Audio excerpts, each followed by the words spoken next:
আয়াত 46 النار يعرضون عليها غدوا وعشيا ويوم تقوم الساعة أدخلوا آل فرعون أشد العذاب অনুবাদ আগুন তাদেরকে তাতে উপস্থিত করা হয় সকাল ও সন্ধ্যায় এবং যেদিন কিয়ামত ঘটবে সেদিন বলা হবে ফিরাউন গোষ্ঠীকে নিক্ষেপ করো কঠোর শাস্তিতে।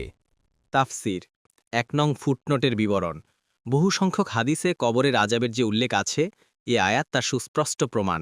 আল্লাহ তাআলা এখানে সুস্পষ্ট ভাষায় আযাবের দুটি পর্যায়ের উল্লেখ করেছেন। একটি হচ্ছে কম মাত্রার আযাব, যা কিয়ামত সংঘটিত হওয়ার পূর্বে ফিরাউনের অনুসারীদের দেয়া হচ্ছে। তাদেরকে সকাল ও সন্ধ্যায় জাহান্নামের আগুনের সামনে পেশ করা হয়।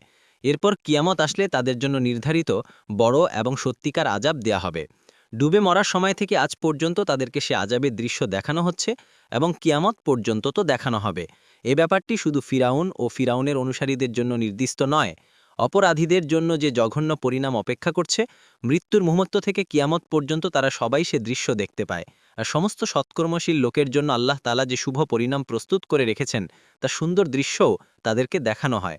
রাসূলুল্লাহ সাল্লাল্লাহু আলাইহি ওয়াসাল্লাম বলেছেন, তোমাদের মধ্য থেকে যে ব্যক্তি মারা যায় তাকেই সকাল ও সন্ধ্যায় তার শেষ বাসস্থান দেখানো হতে থাকে। জান্নাতি ও দোজখী উভয়ের ক্ষেত্রে এটি হতে থাকে। তাকে বলা হয়, কিয়ামতের দিন যখন আল্লাহ তোমাকে পুনরায় জীবিত করে তার সান্নিধ্যে ডেকে নেবেন, তখন তোমাকে আল্লাহ যে জায়গা দান করবেন এটা সেই জায়গা।